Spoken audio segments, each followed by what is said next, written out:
इस वीडियो में हम समझेंगे कि यदि दीक्षा को लॉगिन करने में हमें कोई प्रॉब्लम आ रही है तो कैसे उसको सही करेंगे बिना अनइंस्टॉल किए। लॉगिन नहीं हो पा रहा है या किसी तरीके की उसमें समस्या आ रही है तो उसको कैसे करेंगे, क्योंकि स्टेट विद लॉगिन सिस्टम नहीं हो रहा है। तो अब हम समझेंगे कि कैसे उसको करेंगे। तो जिनका लॉगिन नहीं हो रहा है दीक्षा उस उनके लिए है, तो इसके लिए हमें क्या करना है समझ लेते हैं। सबसे पहले कैसे करेंगे, तो सबसे पहले हमें यहाँ जाना रहता है। जो अपने फ़ोन की हमारे पास सेटिंग होती है, हमें सेटिंग में जाना रहता है। तो हम गए सेटिंग में जाते हैं और इस तरह से खुल के हमारे सामने आ जाता है। फिर उसके बाद हमें क्या करना रहता है कि यहाँ सर्च में जो ऊपर सर्च आया था मैं दोबारा आपको शो कर देता हूँ। यहाँ सर्च में आपको लिखना रहता है, इस जगह दीक्षा लिखना रहता है। और जैसे ही हम दीक्षा लिखते हैं इस तरह से, दीक्षा मैंने दिया है, दीक्षा जैसे ही लिखा है तो दीक्षा ऐप हमारी यहाँ ऊपर सर्च में आ गई है। यहाँ सर्च में मैंने दीक्षा लिख दिया है, सीधा दीक्षा लिख दिया है। जैसे मैंने अभी आपको दिखाया था, मैं दोबारा से दिखा देता हूँ। जैसे मैंने दीक्षा लिखा है तो हमारी ऐप दीक्षा आ गई है। उसकी इन्फो हम इस तरह से खोल लेते हैं। यदि पहले से इंस्टॉल है, मैं उसकी बात बता रहा हूँ। फिर हम इसको स्क्रॉल करके नीचे जाते हैं और स्क्रॉल करके नीचे जाने के बाद आपको यहाँ दिखाई पड़ेगा स्टोरेज। तो मैं स्टोरेज को जैसे ही क्लिक करूँगा इस तरह से, तो सारी इन्फॉर्मेशन खुल के आ जाती हैं कि ऐप डेटा। और नीचे आप देखोगे, नीचे रहता है क्लियर कैशे कैश और क्लियर डेटा। तो यहाँ से हम पहले तो कैश क्लियर करते हैं, यानी कि कैश मेमो जो रहती है मेमोरी, और उसके बाद हम क्लियर करते हैं डेटा। और डेटा क्लियर करने के लिए पूछता है कि all the application data will be deleted, permanently delete हो जाएगा। उसका मतलब हमारे सर्टिफिकेट डिलीट नहीं हो रहा है, जो उसका डेटा है वो डिलीट हो रहा है। तो यहाँ से हम ओके कर देंगे। और ओके करने के बाद फिर हम यहाँ जो ऊपर लिखा है स्टोरेज, इस स्टोरेज को क्लिक करेंगे और बैक चले जाएंगे। और बैक जाने के बाद हम नीचे देखेंगे तो नीचे हमें ओपन लिखा हुआ मिलेगा। तो यहीं से हम ओपन को क्लिक करते हैं, हमारी जो दीक्षा है वो ओपन हो जाती है।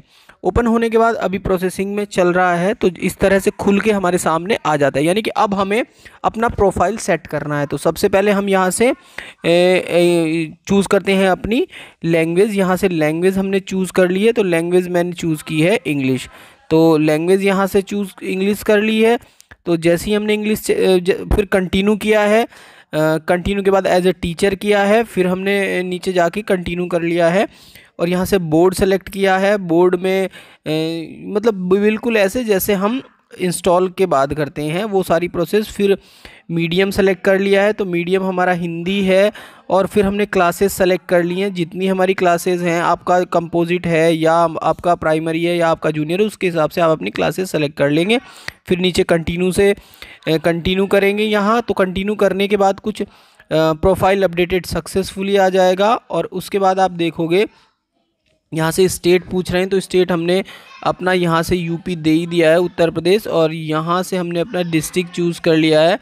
डिस्ट्रिक्ट हमने बिजनौर यहाँ से चूज़ कर लिया है, ये बिजनौर हमने चूज़ कर लिया। फिर हमने सबमिट कर दिया, यहाँ से नीचे से सबमिट किया है। सबमिट करने के बाद ये ऑफलाइन है, तो हमें इसको ऑनलाइन करना पड़ेगा, क्योंकि तो कुछ ऐसा हमारा इंटरफेस खुल के आ जाता है। जैसे हम देख रहे हैं तो ऐसा इंटरफेस आ जाता है। तो यहाँ आप देखोगे नीचे की साइड ये एक बना हुआ है कोने में, नीचे की तरफ दाईं तरफ एक जो आइकन बना हुआ है लॉगिन वाला। इस लॉगिन के आइकन को हम चेंज करते हैं तो हम कंटेंट प्रेफरेंस और गेस्ट वन की तरह से इसमें एंटर कर जाते हैं। तो अब हमें क्या करना है, जैसे ही हम इसको ऊपर स्क्रॉल करते हैं तो नीचे लिखा हुआ आता है ये लॉगिन। तो यहाँ हम लॉगिन में जाते हैं।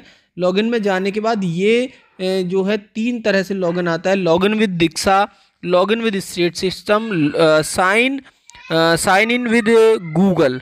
इनके द्वारा हम जो है यहाँ से नीचे से गूगल के द्वारा करते हैं, बीच से जो है स्टेट सिस्टम से करते हैं। स्टेट सिस्टम से अभी 3 से 4 दिन हमें लॉगिन नहीं करना है, क्योंकि अभी इस पर वर्क चल रहा है। हमें लॉगिन विद दीक्षा करना है। तो लॉगिन विद दीक्षा करना है, तो लॉगिन विद दीक्षा से जैसे ही हम लॉगिन करते हैं यहाँ से, तो फिर कुछ इस तरह से हमारे पास इंटरफेस खुल के आ जाता है। यहाँ से आप देखोगे कुछ ऐसा इंटरफेस आएगा।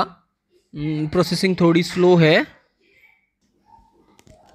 तो यहाँ से आप देख रहे हैं, यहाँ से हमारे पास वही पहले ऑप्शन आ गए हैं कि एंटर ईमेल एड्रेस और मोबाइल नंबर, यानी कि उस ईमेल एड्रेस को या उस मोबाइल नंबर को आपको यहाँ एंटर करना है जिसके द्वारा आपने सबसे पहले अपना मर्ज करने से पहले जिसके नंबर को आपने रजिस्टर्ड किया था अपने स्टेट विद लॉगिन सिस्टम के साथ। तो ये वो नंबर डालना है। तो यहाँ अपना वो फ़ोन नंबर आप डाल दोगे और जो आपका यहाँ डालने के बाद वो नंबर हमने डाल दिया। उसके बाद जो आपका मानव संपदा आईडी है उस मानव संपदा जो आपका मानव संपदा के लिए पासवर्ड है वही पासवर्ड आपको यहाँ डालना है। ये भूल जाना है कि आपका ईमेल का क्या पासवर्ड है या मोबाइल का क्या पासवर्ड है। यहाँ आपको वो पासवर्ड डालना है जो आपके मानव संपदा आईडी का पासवर्ड है, यानी कि मानव संपदा की साइट खोलने के लिए आप जो पासवर्ड यूज़ करते हो वही पासवर्ड आपको यहाँ डालना है। यानी कि फ़ोन नंबर यहाँ डाल लेंगे और यहाँ आपको अपना मानव, यानी कि जब लॉगिन विद स्टेट सिस्टम करते थे तो मानव संपदा आईडी डालते थे और वो पासवर्ड डालते थे, वही पासवर्ड आपको यहाँ डालना है। और जब आप देखोगे आप लॉगिन यहाँ कर जाओगे। यहाँ से मैंने लॉगिन कर दिया है। तो यहाँ से जैसे ही मैं लॉगिन को प्रेस करता कुछ ऐसा इंटरफेस खुल के आ जाता है, इससे आप परिचित हैं। और इसमें नीचे से आप जाओगे जहाँ ये राइट साइड में आइकन बना हुआ है, इस पर क्लिक करोगे जो आपका प्रोफाइल के लिए रहता है, ये नीचे इसको क्लिक करते हो तो कुछ ऐसा इंटरफेस खुल के आ जाता है, आपका पूरा प्रोफाइल खुल के आ जाता है। इसमें हमें एक बात और समझनी है, प्रोफाइल में हमने आपके सामने किया था सब कुछ भी डिलीट नहीं हुआ है, केवल उसका प्रोफाइल डिटेल डिलीट होती है जो हमारी प्रोफाइल डिटेल होती है, इसलिए घबराने की कोई आवश्यकता नहीं है। अब यहाँ हमें ये भी समझनी है कि यदि किसी वजह से हमारा लॉगिन मतलब पासवर्ड वो वर्क नहीं कर पाता है तो पासवर्ड को कैसे फॉरगेट करें। वैसे तो आपको आता होगा मगर फिर भी हम उसके लिए थोड़ा सा आपको यहाँ आइडिया बता देंगे कि किस तरह से वो पासवर्ड आप फॉरगेट करोगे।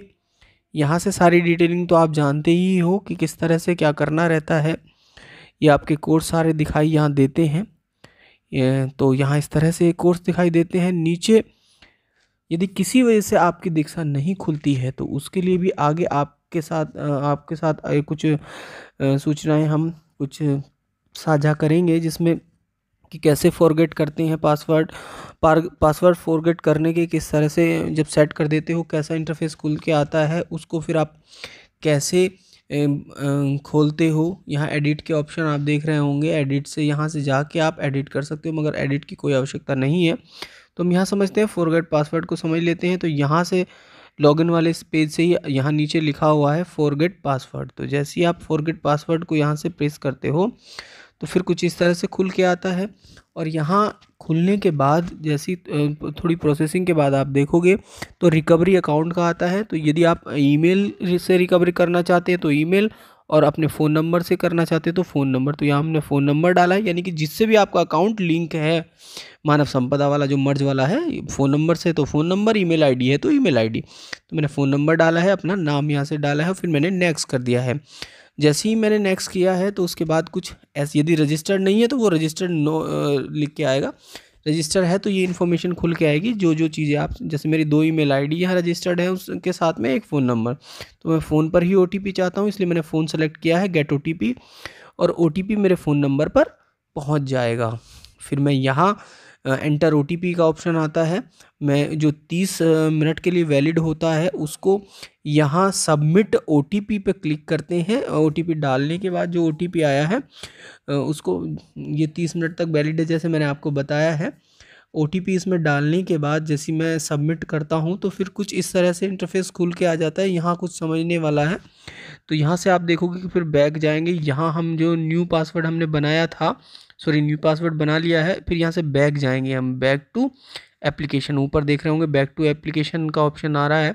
और उससे बैक जाने के बाद हम यहाँ अपना मोबाइल नंबर और जो रीसेट किया है पासवर्ड उसको यहाँ डाल देंगे। ये दोनों डालने के बाद फिर से हम लॉगिन करेंगे और लॉगिन के बाद वही सारी चीज़ें खुल के आ जाएंगी जो पहले खुल के आ रही थी। तो इस तरह से यदि लॉगिन में या कोई और भी आपकी समस्या है, मगर यहाँ से आपको वो सारा बंद करने के बाद ऐप को दोबारा खोलना पड़ेगा। ये भी बात ध्यान रखनी है कि पहले जो लॉगिन वाला पेज आया था, वो प्रोफाइल वाला आया था, उसको बंद करेंगे और फिर फ़ोन में से दोबारा से आप दीक्षा को ऑन करेंगे या दोबारा से खोलेंगे तभी यह खुलेगा, नहीं तो वहाँ से आपसे नहीं खुल पाएगा। जो पासवर्ड सेट करने के बाद या पासवर्ड डालने के बाद आया है उसको बंद करना पड़ेगा और फिर दोबारा से उसको खोलना पड़ेगा। इस तरह से आप